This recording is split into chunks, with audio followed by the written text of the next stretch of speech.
Hi, Michelle the Health Coach here, and today I want to do a tutorial on healthy oils. We as Americans have been duped into thinking that oils like soybean oil, canola oil, fats like margarine, these fats that are like vegan, Good Earth I believe is one of the brands that is essentially margarine. They don't call it margarine, but it's fake processed oils, that these are much healthier than the things that we have been told in the past that aren't healthy. So these oils, these industrial seed oils, it requires chemicals in order to process them. Well, I skipped over something. So things like soybean and canola oil are genetically modified and they're sprayed with glyphosate. So now we've got this contaminated raw ingredient that needs chemicals in order to extract the oils from. The oils actually get damaged in the processing, so now they become rancid and need to be deodorized. And so these chemical processes that are used in things like corn and canola and soybean oil, the oil is already damaged before it makes it into the bottle. But it's got no saturated fat or cholesterol, and for some reason that's supposed to be magical, but it's not. So why does the USDA allow these oils to even be sold if they're not healthy? Well, think about it. Those are crops that are subsidized by the US government. Canola, canola. Um, Corn, soybeans. So there is so much profit in those oils and farmers are benefiting from it. So why should they cut those things out? Um, the other thing about these industrialized oils is their ratio of omega-3s to 6s to 9s. And our cell membranes need the right ratio or it's very damaging to the cells. So we do need a little bit of all of those omega-6, 3, and 9s, but it has to be the right ratio. So getting back to these industrial seed oils, so the bottle says, and I don't have any bad oils here, so I can't show you, but we all have them in our cupboards, right? And even vegetable oil is technically soybean oil, but some manufacturers just call it vegetable oil. But it's not like it comes from celery and broccoli. It comes from soybeans. So we've got these oils. They have the wrong ratio of fats. They've been contaminated in the production, and they are super unstable. So you go to cook with them and they become rancid in the cooking process. So even if it was the perfect oil before you started cooking with it, now that you're cooking with it, it has become damaged and now it's become an inflammatory, toxic thing that you're taking into your body. You go to restaurants that have a sign that say, we use cholesterol-free oil for our French fries or our fried foods. That oil that's been heated and reheated and you're frying something over and over, that is a damaged oil. And even though it has no cholesterol, it becomes a trans fat once it is damaged. And that is something else that we're lied to about, is what is truly a trans fat. And on the trans fat subject, so things like if you see on a label partially hydrogenated vegetable oil or hydrogenated vegetable oil, that is a trans fat. But the label might say no trans fat. But the food manufacturer gets away with it because if there's less than half a gram of that trans fat in a serving, they're allowed to say no trans fat. But who eats a serving of something, right? So let's say it's like a shelf-stable peanut butter like Skippy or Jif. You'll see on the label partially hydrogenated vegetable oil, and that has trans fats in it. So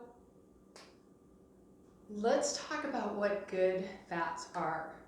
Saturated fat is not the enemy.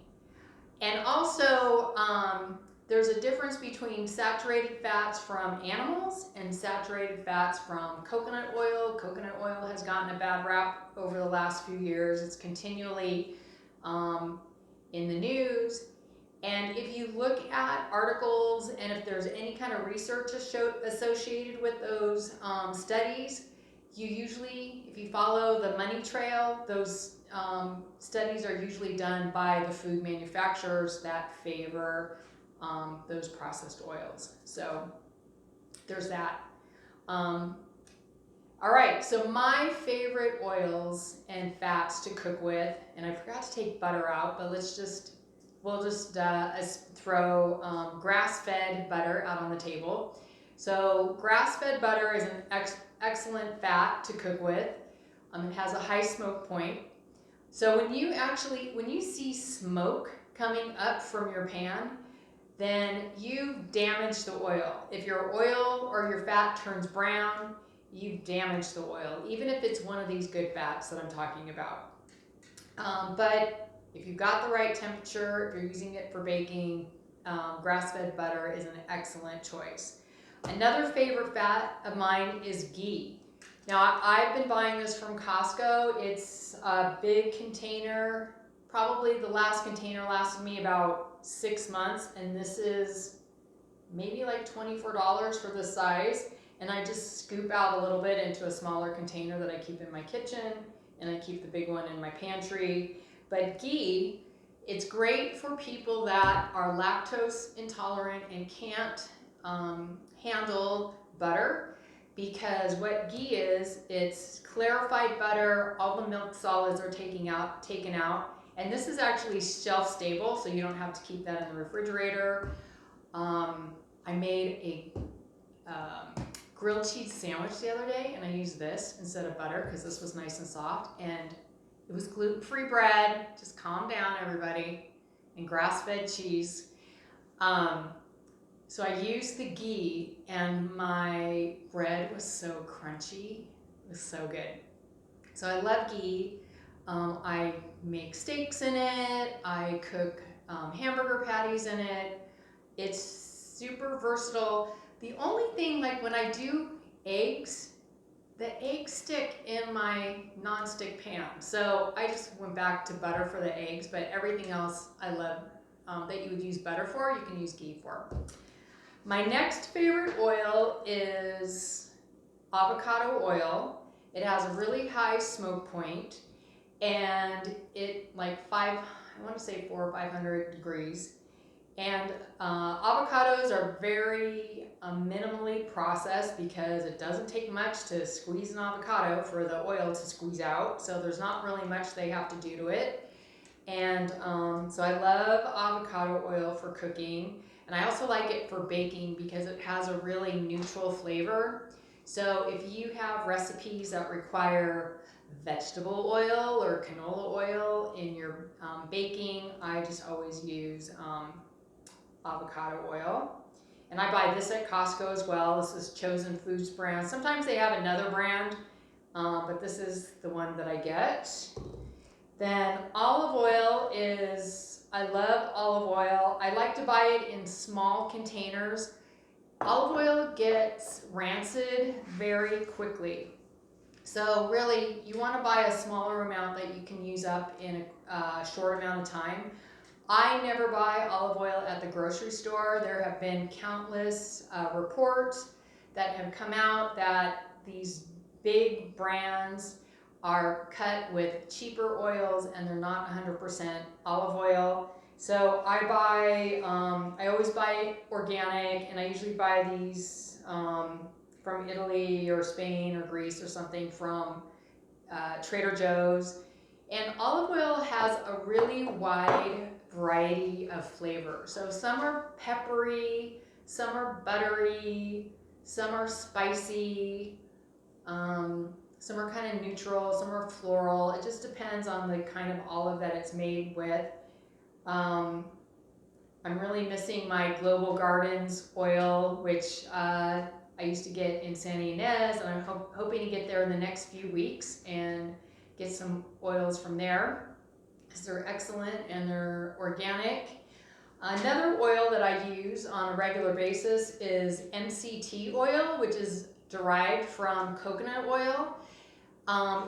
When it's MCT oil doesn't have that coconutty flavor, and it creates ketones. So I don't cook with it, but I'll put it in coffee to make like a bulletproof coffee. You can cook with it, but I don't. It's not really necessary.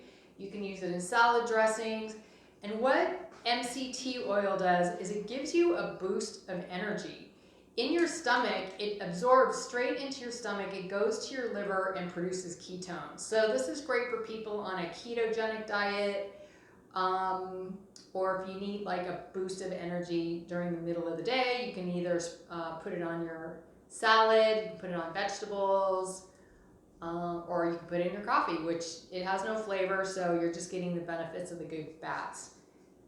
So those are basically my favorite oils. I do like coconut oil. I don't have any right now. I used to probably, coconut oil was the majority of the oil fat that I used to use until I could start getting a good price for avocado oil and ghee at Costco. It does have a distinct flavor, so if you don't like coconuts or you're allergic to coconuts, then obviously that's not a good choice.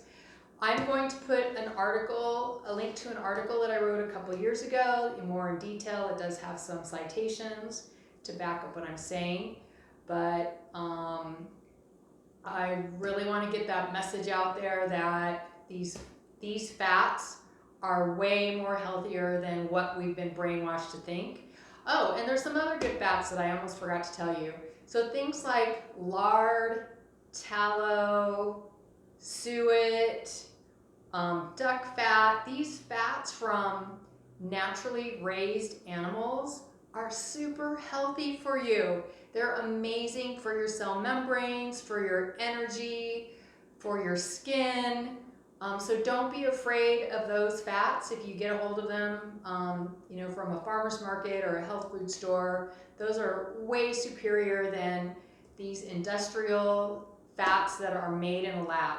So stay away from canola, soy, soybean, even grapeseed is not great.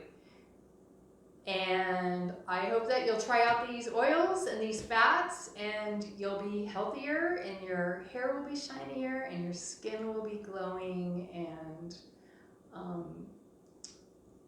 that's what I have for you. So thanks again, Michelle Sala, Integrative Health Coach. You can find me at michellesala.com. Thank you.